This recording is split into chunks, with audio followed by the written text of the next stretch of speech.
Communist witch hunt returns to Chile with a vengeance. In recent weeks, Chile has seen a worrying increase of virulent media attacks on the integrity of the Communist Party, which prompted President Gabriel Boric to publicly defend it. Almost everything that this article goes into here applies to the United States, so this is super relevant. The article starts out, one would naturally expect confrontation and debate with the left and the Communist Party in particular from sectors politically opposed to its policies and world outlook. It is, however, unacceptable when it takes the form of lies, distortion, character assassination, and plain hatred, all of which will harm any healthy and serious development of democracy.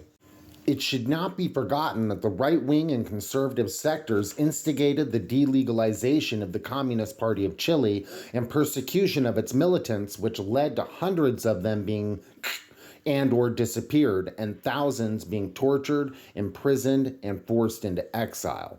Many spokespeople of today's right in Chile supported at the time of Pinochet's dictatorship these brutal actions of oppression. And the same can be said of the United States. We've supported brutality and still do in the name of anti-communism. A demand was made that communist and public sector jobs should resign because of the right's mistrust. There was talk of the party allegedly propagating violence and an inference that it was a danger to Chile. Furthermore, it was suggested that the spread of anti-communism in Chilean society was to be welcomed as a good thing. The whole exercise was aimed at the well-tested idea that a headline generates a perception, that a speculation generates opinion, that a repeated lie becomes the truth, a method used extensively and with much success by Adolf H's Germany's Minister of Propaganda, Joseph Goebbels.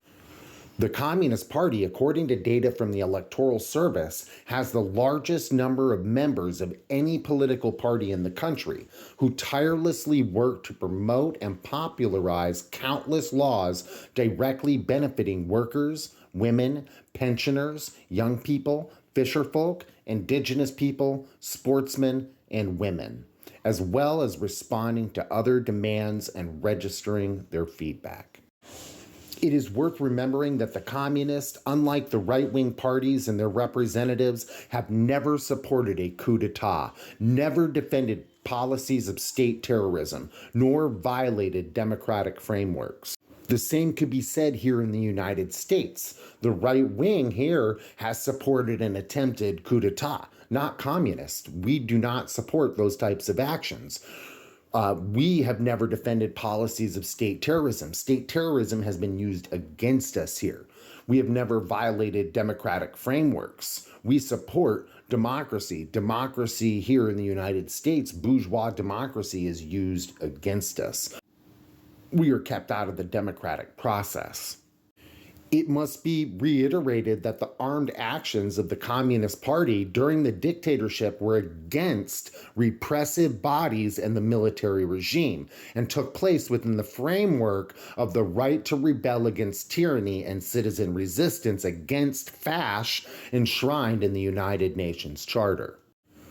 The issue is that when the accepted framework for the discussion of ideas, of genuine confrontation of positions, of maintaining the intellectual quality of the polemic, is broken with lies and distortion, it generates hatred and violence. When it is falsely claimed that a section of the population, the communists, represent a danger to the country, it can lead to despicable and tragic consequences for those who propagate legitimate ideas with honesty and commitment. The repercussions of such narratives also represent a danger to the country as a whole. It is guided by hatred, obscurantism, mediocrity, and irrationality that represents a real danger to Chilean democratic processes.